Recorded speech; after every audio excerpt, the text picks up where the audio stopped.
Okay, a few adjustments here, and a few over here. Okay, let's see if it works. Here we go. Systems online. Power up initiated. Computer, are you alright? Yes, I am, sir. What happened? My apologies, sir, but my system caught a huge bug sent by a COVID-19 bat. So, it was that creep again, huh? Can't he get it through his mind that his virus is dying? Agreed, sir. And because you have been giving so many viewers hope and happiness, he wants to get back at you by making you look like a bad person. Well, I would love to see him try, as if anyone would ever believe him after he had his bats infect everybody around the world, including me. In the meantime, sir, what is your blog today? Well, it's one of several sequels that I've been wanting to do ever since I blogged its predecessor last year. So, cue the logo, computer.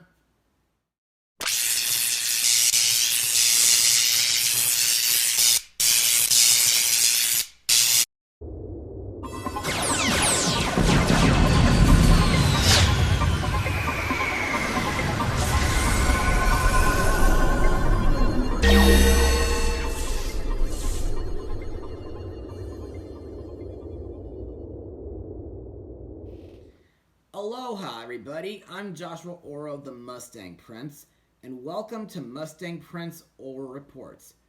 So, as you may have witnessed, it seems that the COVID welder is trying to interfere with me again due to his virus dying, which kind of explains why my computer AI malfunctioned last episode. And for today's blog, I'd like to talk about a character who also went through a very serious malfunction.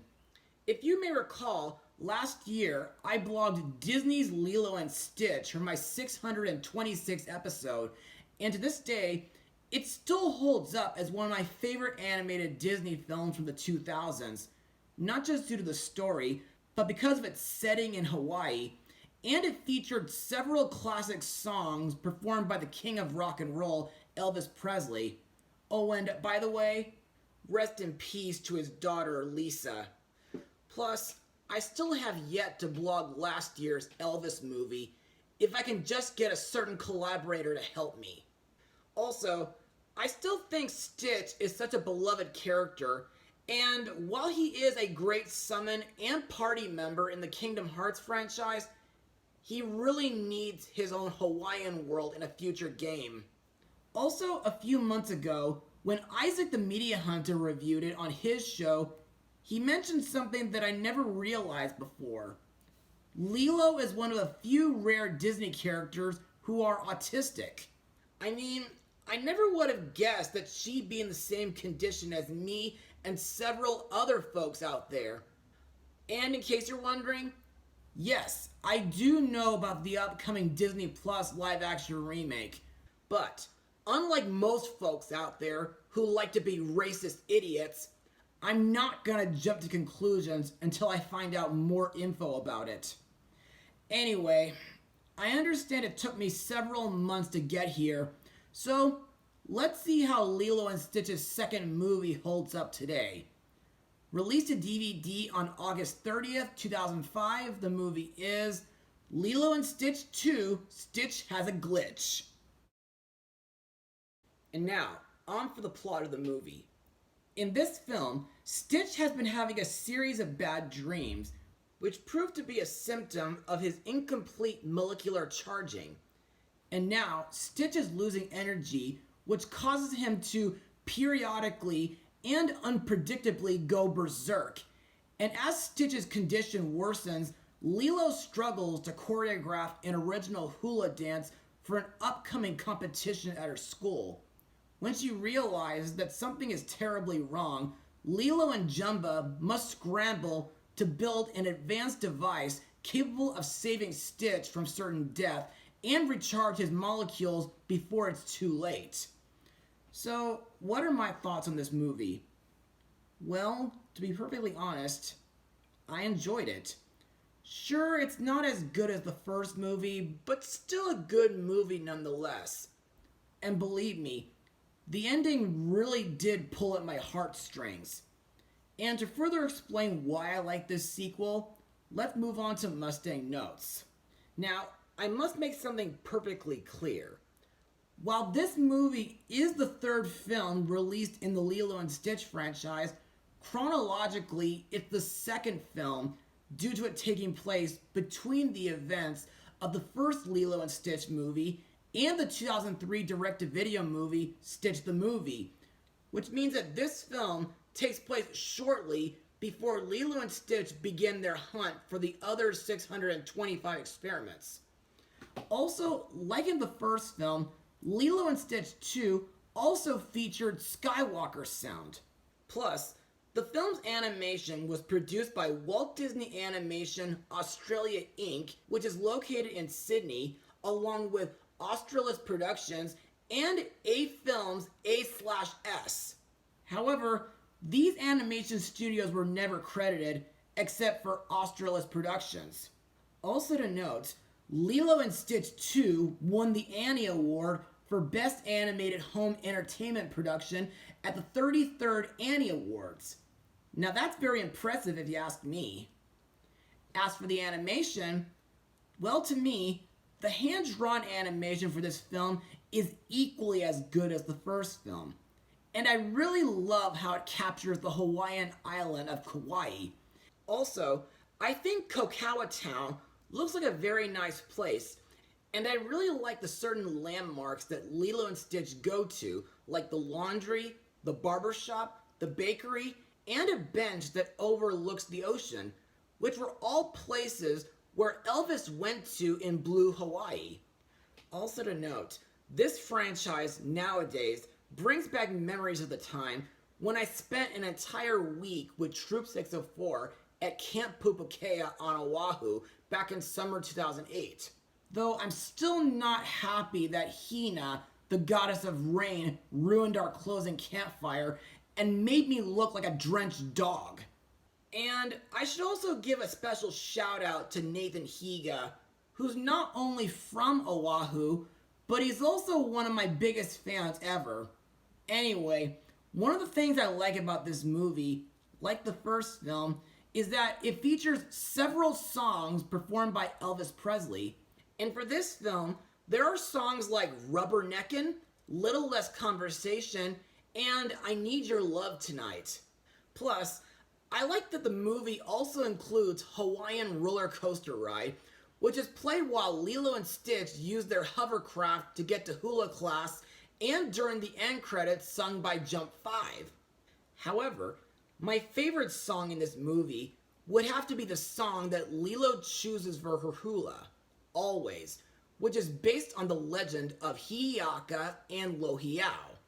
It's a story about an ancient friendship that proves that love is more powerful than death. And to me, this is such a beautiful and romantic hula song. Plus, while there are 4 versions sung throughout the movie, I think Haley Westenra's version, which is sung during Stitch's supposed death, is a real tearjerker. And now, let's move on to the characters and the voice actors who brought them to life. Let's start with Experiment 626, aka Stitch, once again voiced by Chris Sanders, who also vocalized as Mulan's dog, Little Brother, and he directed How to Train Your Dragon, The Croods, and the 2020 Call the Wild. After being taken in by Lilo, Stitch has become a less destructive genetic experiment, and to me, I like that he's well behaved and he has a great sense of goodness, fun, and humor in him, like when he takes pictures. And I also like that Stitch supports Lilo during hula class.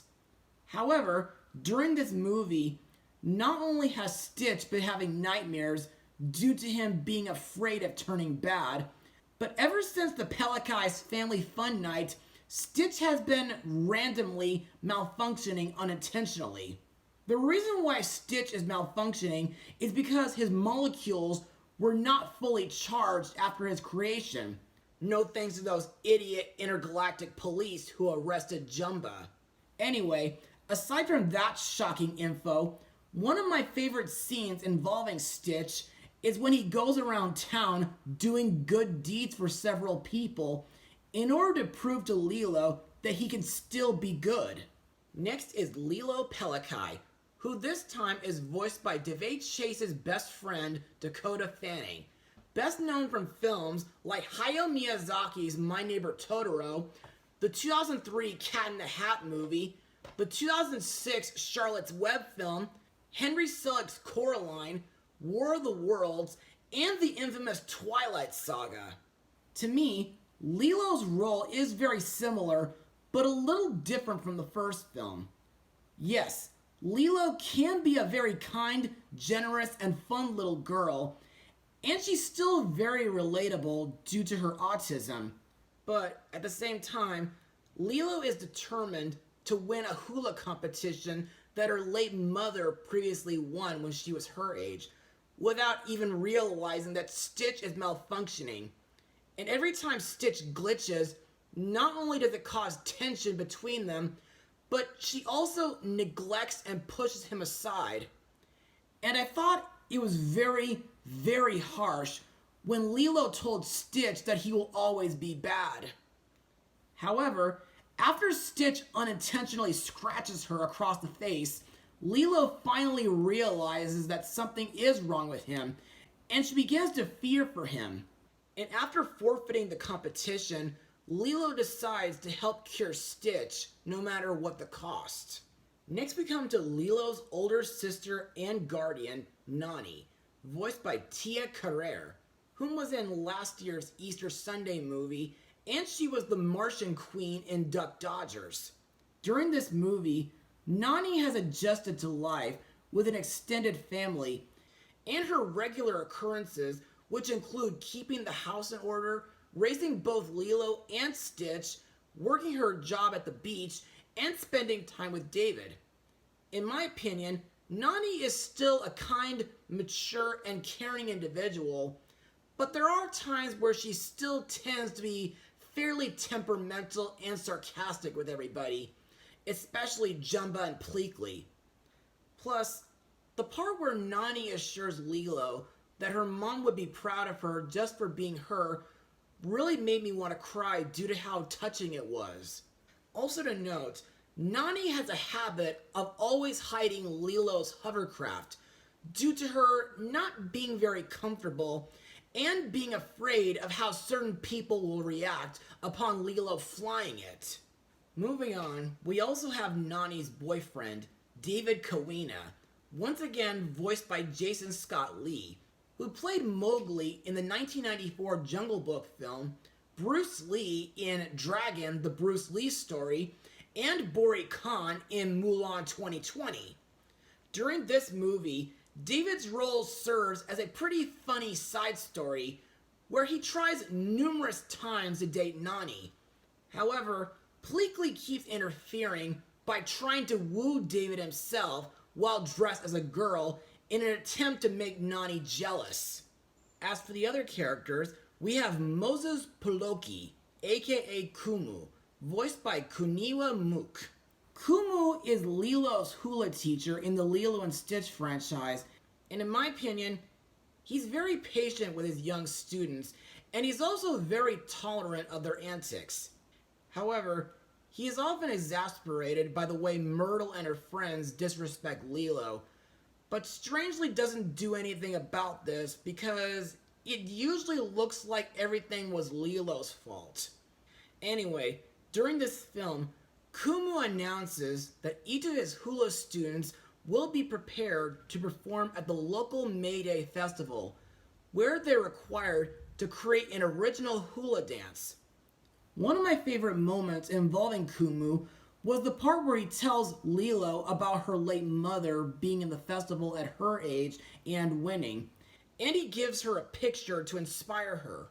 Next we come to Lilo's rival, Myrtle Edmonds, voiced by Liliana Momi, who not only voiced in a couple episodes of Sophia the First, but she also got to play Lucy Miller in the Santa Claus sequels, Roxy in Winx Club, Rosebud in 3 of the Air Buddies movies, and Jessica Baker in the Cheaper by the Dozen movies. Like in the first film and the rest of the franchise, I find Myrtle to be a very incredibly spoiled and selfish brat. And during this movie, Myrtle prompts Lilo to practice very hard, which really puts a strain on hers and Stitch's friendship. Also, I thought it was very, very mean when Myrtle insults Lilo by telling her that she'll never be like her mother. Finally, we come to Stitch's creator, Dr. Jumba Jokiba, and his assistant, Agent Jumba Pleakley, voiced by the late David Ogden Stiers and Kevin McDonald. After the first film, both Jumba and Pleakley have become part of Lilo's Ohana, and during this movie, after finding out that Stitch is malfunctioning, Jumba and Pleakley must build a fusion chamber to recharge him before his molecules are out of power, or else he'll die. However, due to the lack of technology, they are forced to use domestic appliances to rebuild the fusion chamber. In my opinion, both Jumba and Pleakley are pretty comical characters, and I thought Jumba's flashback was pretty intense. Also, while I do like that they're trying to save Stitch from shutting down for good, my one issue with them is that they don't tell Lilo, Nani, or David about what's going on with Stitch until nearing the end of the movie. And now, let's move on to my final words. Overall, Lilo and Stitch 2, Stitch Has a Glitch, was a pretty good movie. The story was entertaining, humorous, emotional, and a bit heart-pounding. The hand-drawn animation is equally as great as the first film. The songs by Elvis are wonderful, along with the Hawaiian music. Stitch is still a lovable character, even though it made me feel really bad that he's been malfunctioning and unintentionally been causing destruction. Lilo is still a relatable character, and while I understand that she wants to make her late mother proud, I didn't really like that she was neglecting Stitch. Nani was a pretty good supporting character, David had a pretty funny side story, and while Jumba and Pleakley are still comical characters, I still wish they could have at least told the rest of the Pelicans about Stitch's problems sooner. Plus, like the legend of Hi'iaka and Lohiau, this movie shares a very sweet message that love is more powerful than death. And if you folks are still fans of the Lilo and Stitch franchise, this is a movie that you'll definitely want to watch. And believe me, the ending will surely make you cry as I did. I give this movie a 95% out of 100. And in case you're wondering, yes, I will be blogging the remaining 2 movies soon enough. Anyway, that's all for now. Be sure to join me this Friday where I look at an animated Disney oldie from the 1940s, which is mainly set in South America. Mustang Power.